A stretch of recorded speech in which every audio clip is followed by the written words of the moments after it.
And everything is good. Okay.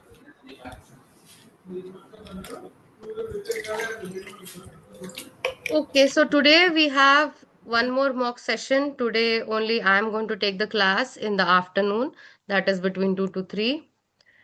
So it will be a mock session for surgery. The high yield topics that repeatedly appear in your PROMETRIC exams will be covering, trying to cover majority of them.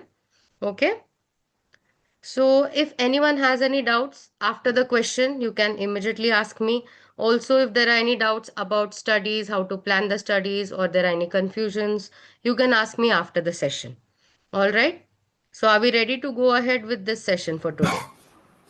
Yes, ma'am, please. Okay.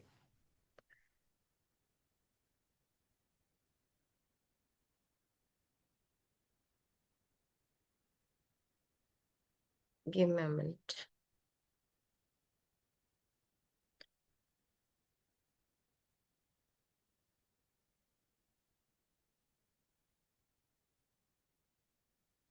Okay, so this is our first question for today. A otherwise healthy years old young man comes to the physician because of painless enlargement of the right testis. He begins to feel a sensation of heaviness in the right hemiscrotum approximately 6 months ago. Physical examination reveals diffuse enlargement of the right testis, but it is difficult to determine whether it is due to an intratesticular or a extratesticular lesion. Which of the following is the most appropriate next step in the diagnosis? And your options are CT scanning, serum levels of HCG, AFP, and LDH, which are the tumor markers for your testicular tumors. Then you have scrotal USG, needle biopsy, or inguinal orchiectomy. So just take 5 to 10 seconds and please tell me your answers, what you feel that is the correct next step in the diagnosis for this case.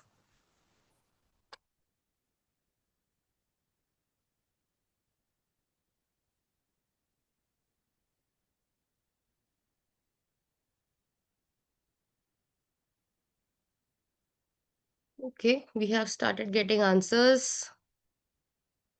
Dr. Sahela is saying the answer is B. Okay, yes, Dr. Sahela, can you give your inputs? Why do you think that we should be screening the tumor markers? Dr. Sudesh says C. Okay. Yes, Dr. Sahela.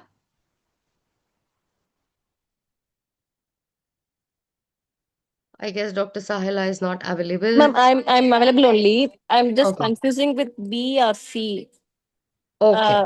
Uh, like So, what exactly is this case? First, can you tell me what he's is it? otherwise healthy person. So, he's a young man. Okay. And Yeah, he's otherwise healthy. And yeah, he has what type? He has a painless enlargement. This is a yeah, main word. yeah. Painless enlargement of right The testis. painless enlargement only the confusing part, ma'am, because the painless enlargement they may present with the tumor, right? Right. Seminomas. Yes. Right. So, heaviness in the right scrotum approximately 6 months ago. And then the age group is also 28. So, he's a So young man. yeah, young man they may present with the germ cell tumors. Okay, fine.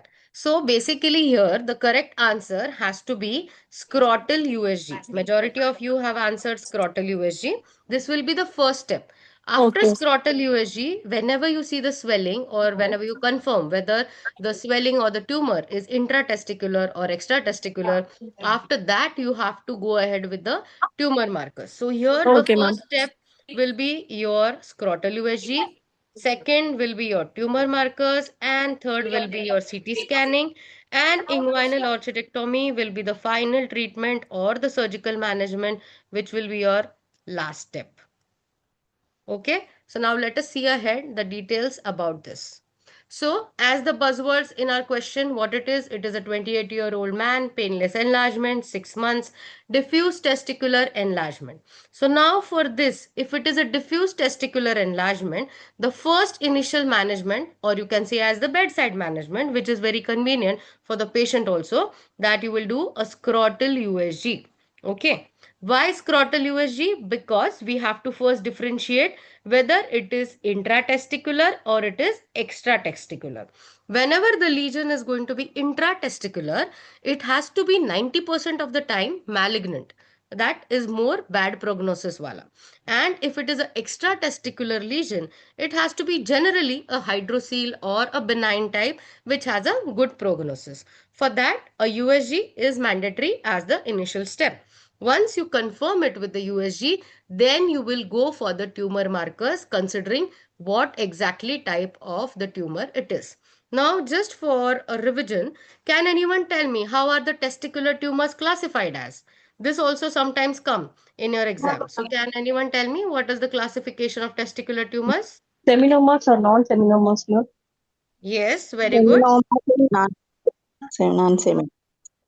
Okay, 1 minute. I just missed this out. Where was I?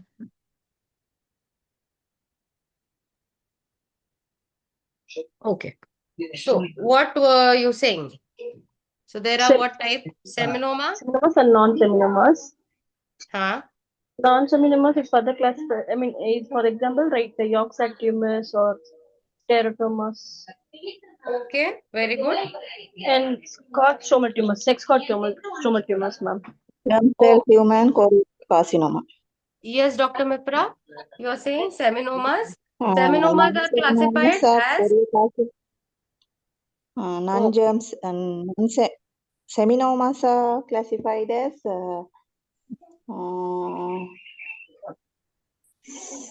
I can't remember, ma'am. Okay, so seminomas basically there are of two types.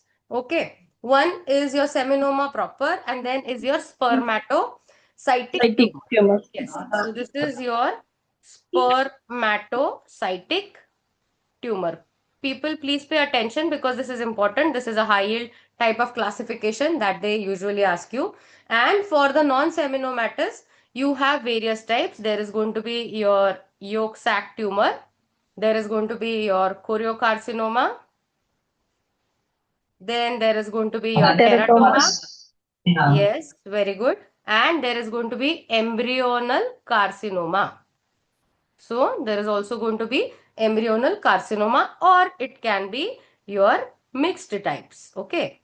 So mixed types are the most common ones. Which one? Mixed type of tumors if it is a non-seminomatous carcinomas tumors. And the third category that you need to know here in the same testicular tumors part, that is going to be your non-germ cell tumors. So non-germ cell tumors, what are the names?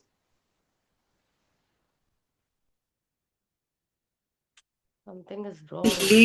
Leading cell tumors, Very Strolly good. cells tumors, Very good. this type of.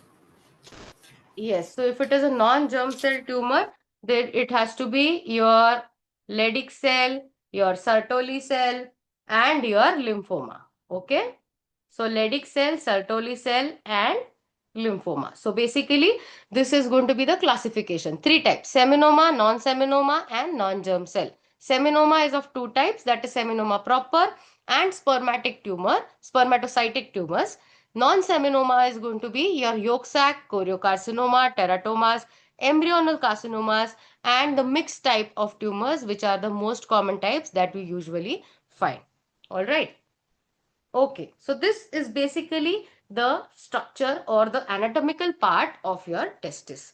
So here, when we were talking that the tumors that are inside, I mean like which are intratesticular, they are always going to be what? They are always going to be lethal or majority of the time.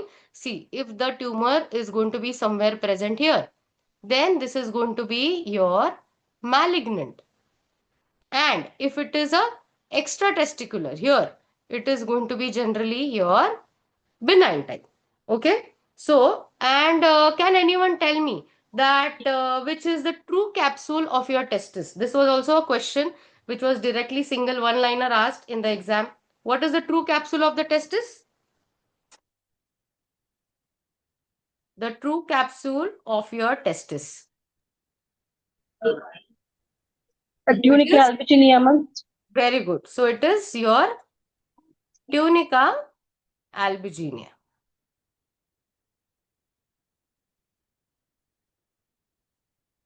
It is your tunica albuginea. There's some problem with my writing pad today, excuse me. Okay, so it is tunica albuginea, which is the true capsule of your testis. And the septa that divides the testis into the right and the left layer, that is what? That is your thick fibrous septa. So here you can see that there is this vas deferens cord, which then later on gets divided into lot of ependydymal tubes. And this is the body of the ependydymis, the tail of the ependydymis. The major part that you should remember considering your exam, whether the tumor or the mass is intratesticular or it is extratesticular. Okay, and this tunica albuginea, what you call this, the capsule, this is the true capsule of your testis. This was a single one liner that they always ask. And the tail of the testis, what you call it as, or the tail of ependydymis, that gets always what you say, continued as what? It will always get continued as your vas deferens. So basically the tail of ependydymis is nothing but your vas deferens. Okay.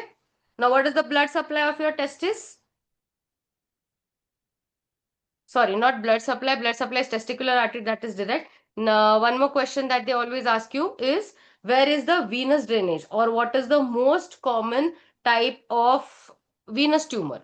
That can be your varicocele, right? So varicocele, when we talk about varicocele, which is the most common side of the varicocele, the left or the right? Which one?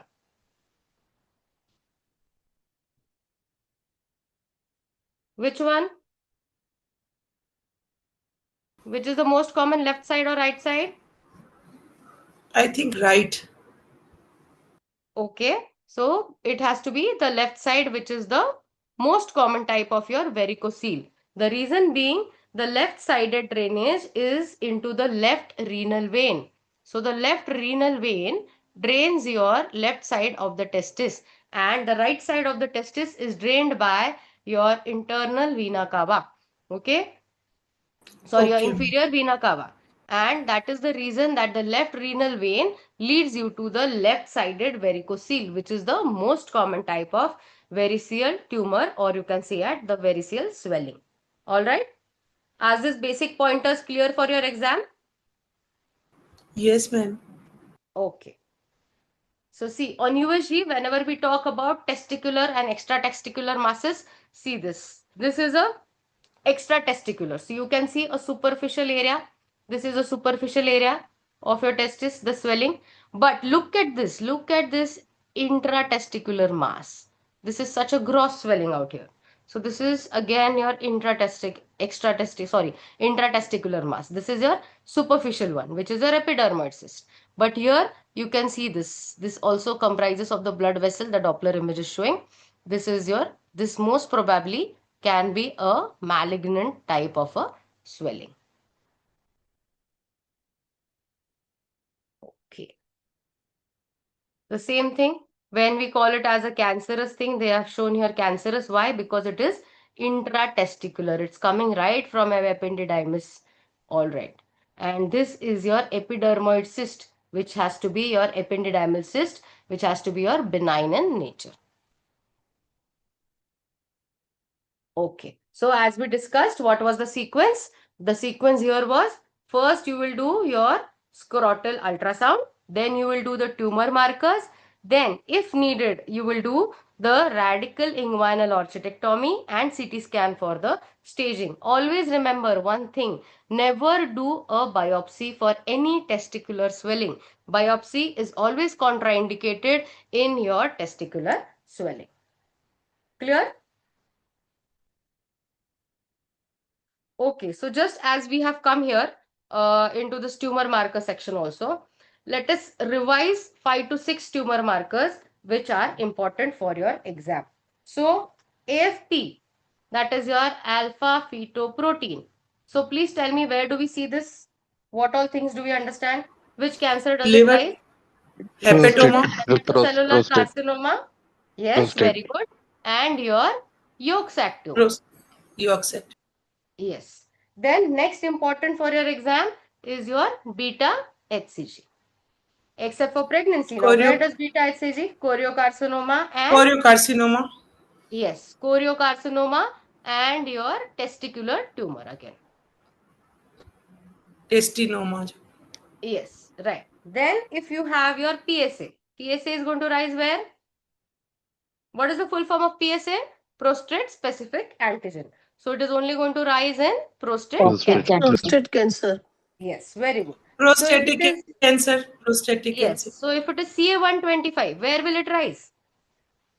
CA ovary. CA Yes. ovarian CA especially. endometrium. So ovary. And CA CA19, endometrium. CA19-9. Very tricky question. Where will it rise? Pancreatic Pancreas. cancer. Yes, Pancreas. very good. Pancreas. And if it is CEA, chorioembryonic antigen, where will it rise? Colonic cancer. Colon. Yes. And if it is chromogranin A, this is also majority of the time asked. Chromogranin A. Where will it rise? In case of NET, that is neuroendocrine tumors. Okay. Are we missing on something? Yes, one more, last one. The important list, that is your calcitonin. Calcitonin will rise where? Medullary carcinoma. Very Thyroid. good. So it will rise in medullary thyroid. All right. Okay. So this is the revision of your tumor markers important for your exam considering surgery. Clear? Yes. Okay. So this was basically a revision of your tumor markers. Now let us move ahead. Here it is the difference between a seminoma and a non-seminomatous swelling or a non-seminomatous tumors. So basically 3 points you should always remember in a seminoma and non-seminomatous tumor. Firstly, a seminoma arises at 30 to 40, that is in the third or the fourth decade of your life, but a non-seminomatous tumors arises between early ages, that is a second and the third decade of the life. Here the growth is going to be slow, it is rapid and aggressive, and the major part, this seminomatous tumors, they are highly radiosensitive, but the non-seminomatous tumors, they are radio resistant. That is the reason majority of the time in the radiological things we cannot diagnose it and treat it with radio frequency. So therefore, as they are radio resistant, we cannot be treating them with radiotherapy.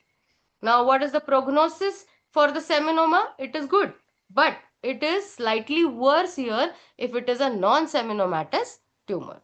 All right. Okay. So this is it. Fine. So as we know that whenever there is a painless swelling, there's a testicular swelling, the first line of treatment should always be, the first line of diagnosis should always be your USG. After that, you can go ahead with the tumor markers. And after that, you can do a radical or orchidectomy, whichever side there is going to be the mass or the lesion. Okay. So anything else? Any doubts anyone has? Any doubts? Okay, so I'll ask you a question now. There is a 35-year-old male with right-sided swelling over testis and inguinal region. The patient also has pain, plus there is going to be fever. What is your diagnosis? And what So will be the step Obstructed, one? torsion, testicular torsion. obstructed Okay, inguinal hernia. okay. Epididymolysis. Very good. I'm getting all the differentials. Please tell me. Keep on telling. Obstructed inguinal hernia. Yes, that can be one of the reasons. Obstructed inguinal hernia. Yes, someone else also told me about Testicular testicular torsion. torsion. Yes, perfect. That can also be one of the reasons. Something else? Epididymolysis. Very good, Dr. Mifra. Yes, Dr. Rabia, what will be your answer? Varicocele vein. It is, ma'am. Yes. So the answer here will be your orchitis. Okay. And the differentials that you all have told me, that is the torsion, then your inguinal hernia, all the things can be also possible. But here, majority of the times, 90% of the time, the most common answer has to be orchitis. Okay. So just for you to remember, if it is a intratesticular mass, if it is an intratesticular mass, what it is? It is malignancy. Okay. Remember this. This is Okay. important. If it is a extratesticular mass, what it is? Benign swelling. Benign. Benign swelling. Yes. Yes. If it is a painless swelling, where is it? If it is a painless swelling, what it is? Malignancy. No, it's just a simple tumor. Hydrocele. Unless until proven, it is just a plain simple tumor. And if it is a Hydrocele. painful swelling, can be. If it is a painful swelling, it has to be your orchitis and your torsion. Torsion. Either can be torsion of the testis or torsion of your inguinal hernia. Just these 4 pointers in case of testicular swelling, you should always be remembering. Am I clear? Suppose if it's orchitis means we have to do any ultrasound or we can go with IV antibiotics. No, you have to do ultrasound for confirmation of the diagnosis, and after that you can start with your antibiotic treatment. Antibiotics. Okay, ma'am. Ma'am, What is the choice of kindly antibiotic? come to the our first question. In these different conditions, what is the first choice of investigation in every condition? Total USG, my dear. In every condition? Every You just swelling of the testis, Okay. which is painless and is being persistent and it is growing, the first choice of investigation should be your scrotal USG. Perfect. CT scan is of no use. It can only be done when you confirm that it is malignant and only done for staging and the spread of the disease. Okay, ma'am. And if it is malignant, what lymph nodes is it going to be affecting first? It is going to be affecting your retroperitoneal. That's okay. They give you 2-3 options, but in that your retroperitoneal lymph nodes has to be the first that it is going to spread. It is a lymphatic spread. All right, clear? Yes, ma'am. Will you ever do Yes, ma'am. biopsy? No, ma'am. Never. Biopsy is never to be done for your testicular swellings. All right? It's contraindicated. Yes. Okay. So please read out someone this One question for more me. doubt, ma'am. Yes. How will you differentiate this torsion and orchitis? Both have pain and fever, right? On USG, my dear. Okay, thank you. And one more thing, orchitis is mild pain or moderate pain. Torsion. But torsion testis is severe pain, excruciating pain. Vomiting also. Thank you. Yes. The fever Very will good. be predominant in torsion, fever won't be predominant. Yes. The pain is very perfect. Okay, thank you. Okay. So, Dr. Mifra, please read out this question. Second one.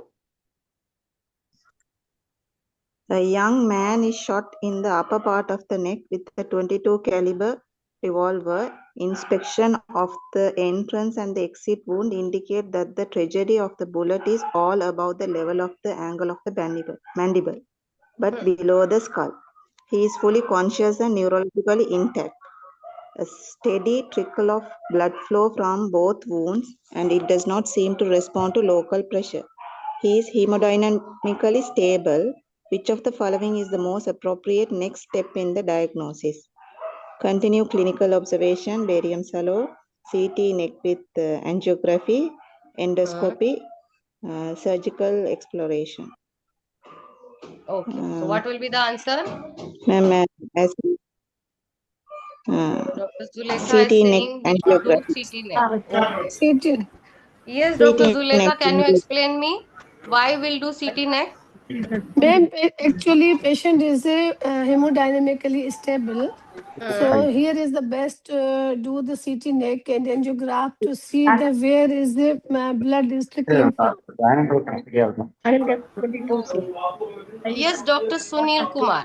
You are saying that we'll do continued clinical observation, right? Yes, Can madam. you please explain me why would you continue clinical observation? Because the patient is stable, hemodynamically, vitally stable. Okay. So I want to on observation, Radhakrishnan கிருஷ்ணனுக்கு ஒரு blood அனுப்பியிருக்கோம் blood பேங்க்ல ஒரு emergency fully conscious and neurological intact. O positive immediate issue பண்ண சொல்ல Okay. Please mute yourself. I guess someone's mic. Okay, fine, good. So clinically, you're saying, Dr. Sunil, that the patient is stable, so we'll just observe and we won't do any other interventions, right? Yes, madam. Okay, fine. So now before that, before you go ahead, the correct answer for this is CT neck with angiography. The reason being because this is a gunshot wound, right? It is in the upper part of the neck with 22 caliber. That is just the diameter of the bullet. Inspection of the entrance and exit. Both the wounds indicates that trajectory of the bullet is above the level of angle of mandible. Now, why they have shown this angle of mandible? The reason being, you should be able to understand what are the zones of the neck trauma. So, neck trauma has 3 zones. Are you aware of that? Zone 1, Zone 2 and Zone 3. So, depending on the zone, we have to see the management. Zone 1 is where it is near your clavicle plus your cricoid bone. Okay. Then zone 2 is going to be at the cricoid and your angle of mandible. And zone 3 is going to be at the angle of mandible and the base of the skull. Okay. So out of this, can anyone tell me which is the most lethal part? Which is the most bad zone? 3. Yes, the zone 3 is going to be the most lethal part. Now, why? Why these zones are given? See, these zones are having the bony markings, plus they have the blood vessels which are very much in proximity to this bony markings. Now, the blood vessels which are in the proximity or which pass through here in zone 1 are what? They are your subclavian vessels, subclavian artery, subclavian vein, which is going to be there in the zone 1. In zone 2, it is your carotid and your jugular.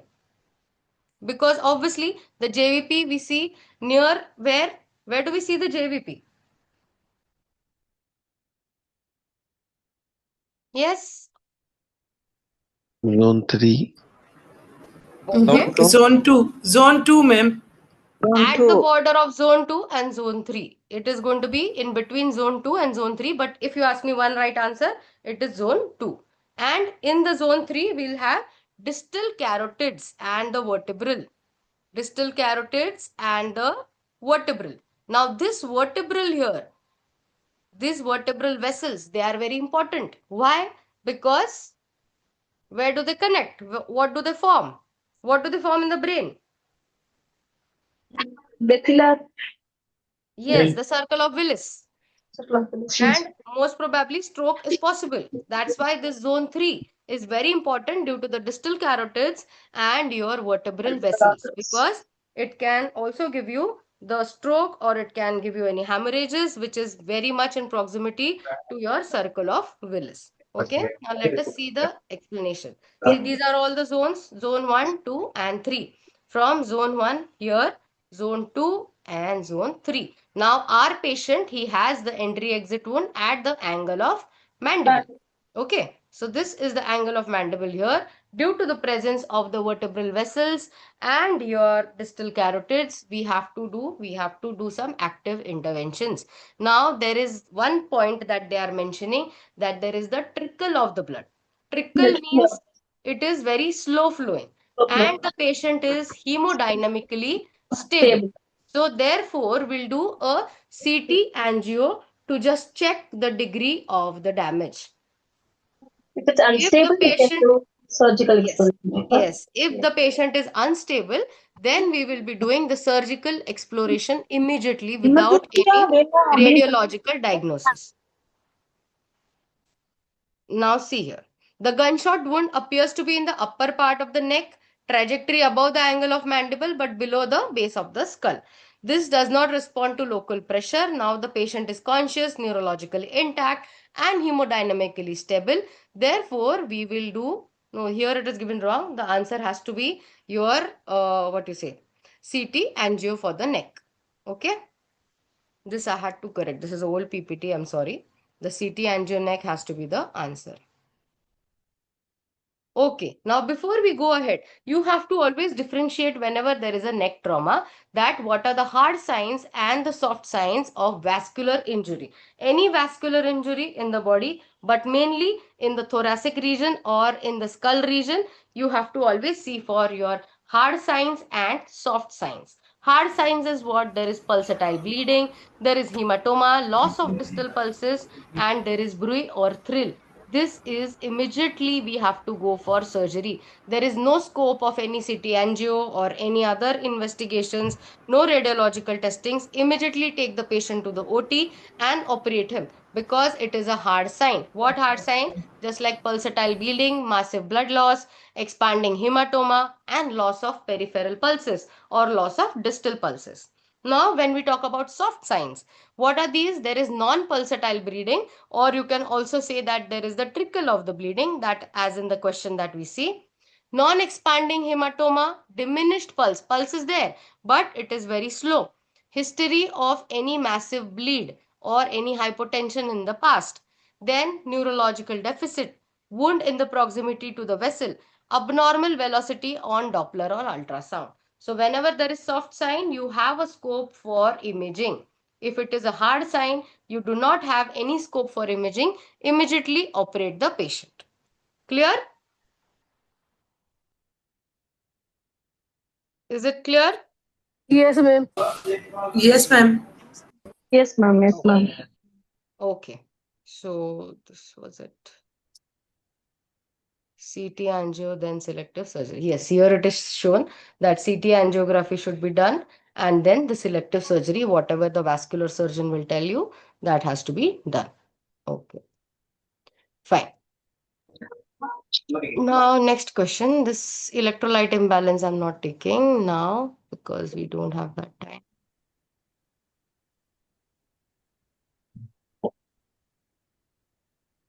Okay, so if like, for example, okay, this is fine. Now, just before, I'll just use this as the writing. If there was a 59-year-old male who has gunshot wound at subclavian junction and he is collapsed. GCS 8 or you can say GCS 7. What will be the management? Then direct exploratory OT. Shift the patient to OT. Yes, very good. So the treatment of choice will be you will immediately get the patient for surgery. Okay. Yes. Now, a 56-year-old man presents to his urologist for continued evaluation of hypertension and hematuria. The patient had 10 years history of hypertension and recent onset of painless hematuria, for which he seeks attention for a urologist for 3 months. Detailed questioning, the man states that he is having severe headache that are refractory to narcotic analgesics. 3 days ago, renal ultrasound demonstrated bilaterally enlarged kidneys with multiple cysts. Which of the following is the most appropriate next step in the diagnosis? CT scan of the pelvis, CT scan of the thorax, IVP, MR angiobrain, or none of the above. So basically, CT what is the pelvis. condition? Is pheochromocytoma, CT pelvis. Pheochromocytoma. Can you please explain me why is it pheochromocytoma, my dear Dr. Rabia? Because, ma'am, he has a high blood pressure, severe attacks of headaches, palpitation, and there is no logical cause mention of the reason of the high blood pressure. So we should confirm by CT scan. Polycystic. I think MR angiogram पे. Okay. MR angiogram. Why? Can you please explain me, doctor? Why will you do MR Because angio? the people with polycystic kidney disease has higher chance of intracranial aneurysm. Okay. And with the hypertension history. You feel that the patient has polycystic kidney disease? Enlarged kidneys with multiple cysts. Yes. Yes. Okay. Very good. So basically, the correct answer here has to be what? It has to be the MR angio of the brain. Okay. Why? I'll tell you why. Because here it is a 56-year-old man with hypertension, no doubt, and hematuria. The patient is having hypertension long standing, which is since 10 years. But now he started with recent onset of painless hematuria. Okay. And he also has headaches. There are headaches which whenever he stops the analgesic, they are again coming back. 3 days ago, ultrasound showed what? Bilaterally enlarged kidneys with multiple cysts. So don't you think that it is ADPKD? What is ADPKD? Autosomal dominant polycystic kidney disease. So this is the diagnosis for ADPKD. Why the reason and why the headache? The headache is explained by Berry's aneurysm.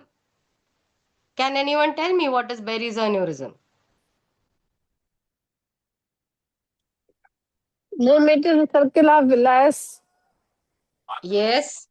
Yes, when the patient is hypertensive, and that will the arteries will rupture and. Okay, so Berry's aneurysm, it is going to be Yes. due to the hypertension. This is going to be the outpouching in the circle of Willis, and Yes. this is the reason that the patient has extreme headache. Okay, fine. And what is the reason for this multiple cyst? What can be the most probable reason? It is the congenital autosomal. Yes, it is autosomal dominant. Dominant. So it is autosomal dominant, ADPKD, and that is the reason that the patient has having multiple cyst. Okay. Also, we should be doing screening for any intracranial aneurysms. The MR angiography has to be the main thing that you are considering. Now, let us see the explanation. See, the explanation shows you 56-year-old man, long-standing hypertension, family history of hypertension and strokes, bilaterally enlarged kidney with multiple cysts in a adult has to be your autosomal dominant polycystic kidney disease. If it was a swelling over the right kidney, what will be the diagnosis? Immediately the diagnosis is going to change. What will be the diagnosis? Yes, Dr. Rabia, what will be the diagnosis? Then, if there is no cyst, then I was online. If there is Yes, no then cyst. it has to be your pheochromocytoma. Because if there is any adrenal gland tumor or swelling over the right kidney, on top of the right kidney, or any left kidney, so that has to be pheochromocytoma. Okay. Now, in polycystic kidney disease, there are two types. That is your polycystic kidney disease 1, polycystic kidney disease 2. Out of that, the most common is your 1, and it has always a bad prognosis. And type 2 is milder form, but it is less common. Okay. And how will you diagnose this polycystic kidney disease? There is a typical triad for diagnosing this polycystic kidney disease. First is your hypertension, then is your flank pain. Okay, that is your abdomen pain, flank pain. And there is going to be painless hematuria. This is a proper word, painless hematuria. If it is painful, it is not your PKD. It is your painless hematuria with hypertension and with flank pain. And the most common complication for your autosomal kidney disease has to be your intracranial Berry's aneurysm. That's the reason the next step has to be your MR angiography. Okay. Okay. So the same thing that we have seen here, ADPKD with severe headache, suspect always Berry's aneurysm. Along with this brain aneurysm, is this ADPKD associated with any other cyst? Can we get any other cyst or any other conditions? There are three conditions that your ADPKD is associated. One is your aneurysm, that is your Berry's aneurysm. Can anyone tell me any other thing that you will get in the body along with this? Any liver, hepatic cyst. Very good. So there is going to be hepatic cyst. Then there is going to be one cardiac condition, that is your mitral wall prolapse. Okay. Mitral wall prolapse is very common with ADPKD. And your diverticulosis. Diverticulosis. Yes. These three are very common with your ADPKD. Clear?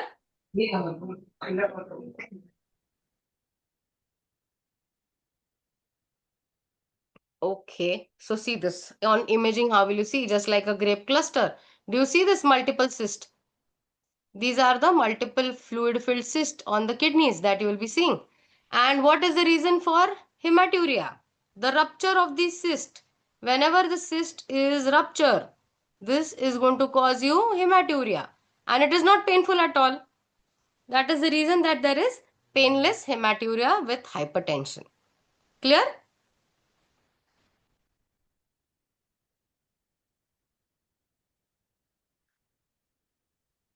Okay. So there are four differentials. I'm not going to explain the whole table. We have less time. But just autosomal dominant polycystic kidney disease, autosomal recessive polycystic kidney disease, simple cystic disease, and medullary sponge kidney. Now, whenever you're talking about medullary sponge kidney, this is also one of the other differentials that you have to know. It has to be a sporadic in onset or inheritance is sporadic, usually seen in young adults. Here, the patient is going to come to you with hematuria and stones, but it has to be a painful hematuria in medullary sponge kidney. Also, there is going to be nephrolithiasis, and imaging is going to show you paintbrush appearance on your CT. Simple cyst, there will be only one single simple cyst. If there is spongy kidney is not seen in medullary sponge kidney. Do not confuse for this. Spongy kidneys is always seen in autosomal recessive polycystic kidney disease. Why? Because the cysts are very much in multiple and there is no actual cortex or the medulla left in the kidneys because the whole area is occupied with the cyst. Also, in ADPKD, you will see multiple large cysts. Small cyst you are going to see in recessive, but multiple large cyst you are going to see in ADPKD. Just go through this table once.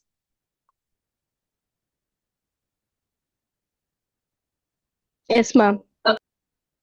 Okay. So is it clear? Yes, ma'am. Okay. So, fine. Let me ask you about the circle of Willis. Can anyone tell me how is it formed?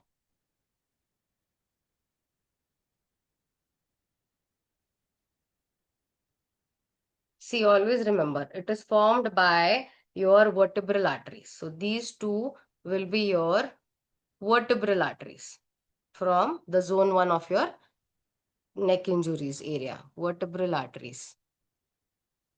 After that, there is going to be your posterior inferior cerebellar artery, or you can say PICA, posterior inferior cerebellar artery. These all, they go up and they form what? They form your basilar artery. After this basilar artery, this basilar artery gets divided into two parts. That is your posterior cerebellar artery.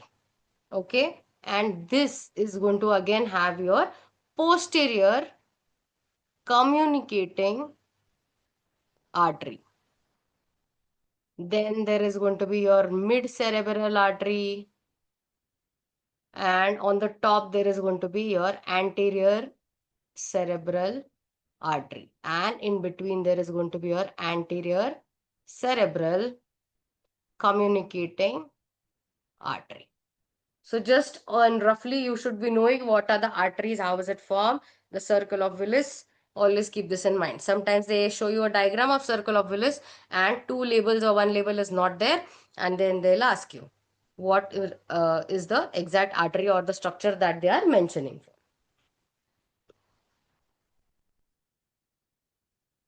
Most common site of your Berry's aneurysm that we were talking, that is going to be your anterior communicating. So your Berry's aneurysm is going to be here. This is the site for your Berry's aneurysm. Anyone has any doubts? No, ma'am. Okay. Fine. So let us move ahead. 8-month-old baby presented with a history of recurrent crying with on and off jelly stools. What is the diagnosis? Intussusception, intestinal obstruction, Meckel's diverticulum, and strangulated hernia. Intussusception, ma'am. Okay. Yes. Why Intersusception. intussusception, my dear? Intersusception. Baby, age of the baby 8 months plus on and off jelly stool. Okay, so basically one word jelly stool and 8 months. Immediate answer has to be intussusception. Very good. Okay. And the patient is also having recurrent crying. The recurrent crying is due to the abdominal colic. So this recurrent crying is due to the colic. Sometimes can also be accompanied with vomiting. Vomiting. Yes. So what is basically intussusception? Intussusception means getting off one part of the intestine into another. The twisting, ma'am. Twisting. Yes, this is due to the air at times. So your, or you can also call it as your telescoping. Telescoping of intestines into one another. Okay. Now, what can be the differentials for this question? First is your intestinal obstruction. Why did not we say that it is an intestinal obstruction? One answer. There will be no passing of stools in obstruction. Very good. Yes, very good. So no jelly stools will be there in intestinal obstructions. Why not Meckel's diverticulum? It mostly in the 2 years, ma'am. Meckel's diverticulum is in the 2 years of age group. So basically age as well as there is going to be painless bleeding. Bleeding, yeah. In Meckel's diverticulum. Always remember this. If there is painless bleeding and the age is 2 years above, it can be your Meckel's diverticulum. And why not strangulated hernia? There'll be pain and local Then there's swelling. no history So of the basically, hernia. local Swelling. swelling or superficial Swelling. signs, yes, Yes. are not there. So local swelling is not there. That's why Not the there. strangulated hernia won't be the answer. Clear? Yes, sir. Okay. And this intussusception, it is the most common cause of intestinal obstruction in infants. Okay, so the most common cause of intestinal obstruction in infants has to be your intussusception. Also, pain is intermittent. Then there is red currant jelly stools. What sign will you see on USG? There's also one question that they ask you. sign. Target sign. Target sign. Target sign you see in intussusception. Donut, ma'am. Target sign, my dear. Okay, ma'am. Ma'am, we see the donut sign? Yes, can you please tell me? Ma'am, where will we see the donut sign? Donut. Donut sign in USG has to be seen sometimes, in what do you say, pyloric stenosis.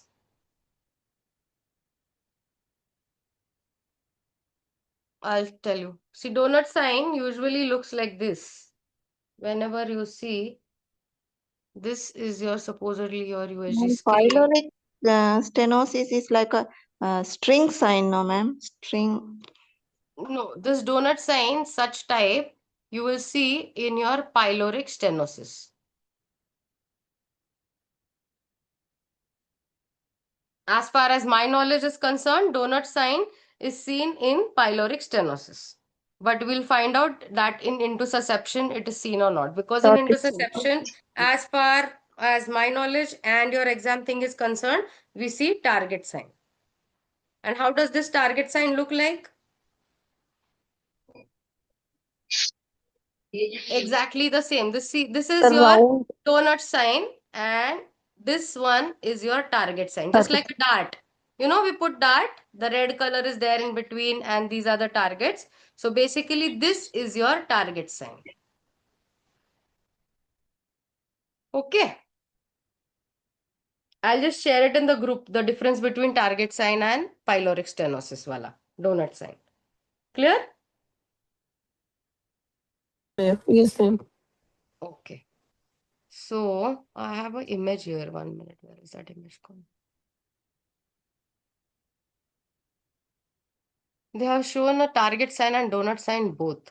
Let me give me some time after the class. I'll search on this because as far as my knowledge, this has to be your pyloric stenosis and this is Yes, your ma'am. I just intussusception. searched, ma'am. I just searched, ma'am. I Huh? just searched. Donut sign is also positive in intersusception, Okay, according to okay. internet. Okay, so yes, Dr. Mifra, then if on the internet it is showing, it can be possible that donut sign is also positive into your intussusception. But as I told you, allow me some time to research on this. I'll share the details on the group. Okay, ma'am. Ma'am, what Okay. about bullseye sign, ma'am? Bullseye Bullseye. sign is similar to your target sign. Okay, okay. Huh. So it is also seen in intussusception. The another name for your target sign is your bullseye sign. It is nothing different. Okay? Okay, ma'am. Yes. So this is how your intussusception looks like. The intestines, they are folding into one another and they're sliding into one another. So this is how your intussusception looks like. Now, how do we do? How do we treat this? We treat it with the help of air enema. So we just put a air enema from here Air enema. and then this intestine is released, the baby is relieved of pain. Okay. Okay, so now there are like few important case scenarios. You tell me about pediatric surgery because these days they started asking questions on pediatric surgery as well. So for example, if I'm talking that case number 1, okay, there is going to be projectile vomiting in a child, which is non-bilious. Pyloric stenosis. Hypertrophic pyloric stenosis. Very Pyloric good. stenosis. So, non-bilious vomiting, this has to be what? Your pyloric stenosis. Yes, very good. Second, if it has to be your delayed meconium. What is it? Delayed Meconium meconium. ileus. No. Hirschsprung's disease. Yes, very good. Hesperus. Hirschsprung disease. So it is your Hirschsprung disease. Third case scenario. If it is painless rectal bleeding. Meckel's diverticulum. Meckel's diverticulum. Yes, so if it is painless rectal bleed, Stav- it has to be your Meckel's Mickel's Meckel's diverticulum. diverticulum. Yes. If it is your bilious vomit, what is it? Non-bilious, you Duodenal told me. atresia. Biliary atresia. It is malrotation. Someone told, right now? Malrotation of the intestine, or you can also call it as volvulus. volvulus. Or it is midgut volvulus. That means the intestine is twisting. And when the intestine is twisting, taking a twist around itself, that is your volvulus. And there will be bilious vomiting in this. Now, Case number 5. If it is preterm baby, one clue. Preterm baby with bloody stool. क्या रहेगा? Vitamin K Vitamin K deficient, deficient. deficient bleeding. Necrotizing enterocolitis.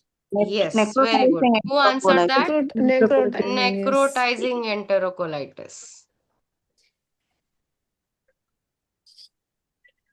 Next, we have something that is painful reducible swelling. Painful, Hernia, sorry, hernia. irreducible swelling, yeah. Hernia. Irreducible swelling. But which type of hernia? It is strangulated hernia. Strangulated, yes. Painful means strangulated, painless. Strangulated hernia. Yes, hernia. Yes. Then severe scrotal pain radiating to the back. What? Torsion. Torsion, testicular torsion. Very good. Scrotal pain plus radiating to the back. It has to be Back. your Scrotal testicular torsion. torsion. Now, if I see there is a child with hematuria, okay, 5-year-old child maybe, for example. Then there is hematuria. Also, the child has abdominal mass. Abdominal mass. And one more last thing. Polycystic kidney. Wait. Abdominal mass which doesn't cross the midline. It doesn't cross your midline. What is it? Nephroblastoma. Kind of, but the answer is Williams tumor. And if this crosses the midline, if this same mass with same child, same age, it crosses the midline, it has to be your neuroblastoma. Yeah. Okay? And the last one. If there is going to be frothing in the mouth of the child, plus there is a choking and gagging on feeding. Laryngeal Tracheoesophageal fistula. Very good. Malaysia. Tracheoesophageal fistula. Fistula. Yes. Yes, and someone was also mentioning me. Okay, fine. One more I remembered. If there is a periumbilical pain plus right lower quadrant pain. Acute appendicitis. Acute appendicitis. Very good. So RLQ, anyone sees it is immediately your appendicitis. Very good. Now, what is the first step in diagnosing appendicitis? CT or USG? Ultrasound. Ultrasound in kids, CT in adults. Adults. Yeah. Ma'am, is there any concept of CT fact? Matlab we just do the fast CT of the typical to the of appendix. No, my dear. No. CT machine is not at all portable these days. At least here in India, as of now, no portable, and globally also no portable CTs allowed. So always it is fast. Okay. It's only the way that USG we can do bedside, but CT is always the bigger machine. USG and also WBC TLC count will be raised in the acute appendicitis and examination. Yes. Physical examination is also important. Yes, very good. Any doubts anyone has? So this was all about your surgery class for today. Pediatric surgery, these were the main pointers which they generally ask you in your exam, which you should be on the tip of your tongue, and majority of you have answered it well. So you're going good. This you won't be taking. We are already done with the time. Yes, anyone has any doubts? Ma'am, show these slides all. We want to take pic. This will be shown on the YouTube also, if I'm not wrong, my dear. Hello, madam. Yes. In biliary atresia, what will be the main features? Jaundice. Okay. See, what is biliary atresia basically? It is, Congenital one. that is right. It is congenital one. There will be what? There will be clay Pathological color job. stools and there will be jaundice. Okay. Also, there will be failure to thrive. That is, the child is not eating at all. So these will be the sign symptoms for your biliary atresia. What will it be? It will be a jaundice, clay color stools, failure to thrive, and therefore severe weight loss because the child is not eating. Clear? Yes. Yes, madam. Yeah. Any other Uh, doubts anyone has? excuse me, ma'am. Ma'am, like where we have to read this theory part, from which book it will be better, ma'am? Because where I am reading, I am not finding all these informations. Which book are you referring to? MTB. MTB. Okay. Yes. See, and when do you plan to give your exam? That is the Sep- one main question. September. So you have considerably lot of time. Oh, So you yes. can Yes. read Oxford Handbook for Medicine, Okay. and you can also read UK EMREE book is there. That is step one. That you can Sep- read. Major Okay, ma'am. part, I'll suggest you that Dr. Munjal Pandya's book is there, right? With the all Yes, ma'am. question bank. Yes, yes, So yes, ma'am. read all the questions properly, read the Hmm. topics from that. These topics are self-sufficient. Once you read those topics in the exam, when you'll go to attempt and see, you will see majority of the questions are exactly the same language what is there in the book. Okay. So I have the book of Sir's book, ma'am, actually. Yes, so please do the book very thoroughly. Once the book is Oh. thoroughly done, then you can see Hmm. for your other resources. Okay. Okay, ma'am. Okay. Yeah, Thank you, ma'am. welcome. Any other doubts? Any other questions? Everyone is answering well, I guess. The preparations are on track, but just main parts, like, some questioning terms or some, what to say, trap questions, you can say, that you have to answer very properly. Read the question very properly because very small words, just like if it was a painless rectal bleed or if it is a painful rectal bleed, what will be the answer? Painless rectal bleed, Meckel's diverticulum, you know. And what about it is The painful oh, rectal no, bleeding? okay. Fissures, Okay. What else? Anal hemorrhoids, fissures? Yes, it can be. Hemorrhoids has to be your painless bleeding again. But fissures, that has to be your main answer for your painful bleeding. And one more question I had. Okay, fine. I can take it in the next class. No worries. That's all, students, for today. Prepare well, study well. I hope you had a good class. I mean, like it was informative or adding up to your preparations. For obstetrics, GYNEC, Thank you very much, ma'am. We all will. welcome. Which book we have to read? Dr. Ibnazar, I guess Dr. Ramya will be the best person to answer you this. But as far as you ask me, the Dr. Munjal Pandya's question answer book, it is better. I am a DNB family medicine. Then which exam are you Is giving? enough and sufficient. Yeah, which exam are you giving, Dr. Ibnazar? Examination for GP. GP exam. I worked in this. I was working with last year, 2025, for Huh. 7. At that time, no exam was given. Was there? So Okay. I given the exam there as a family medicine physician. I could not pass the exam. It was because very both subject. I Hmm. could not 3 months, 4 months. I could not pass. So the owner was a Kerala owner.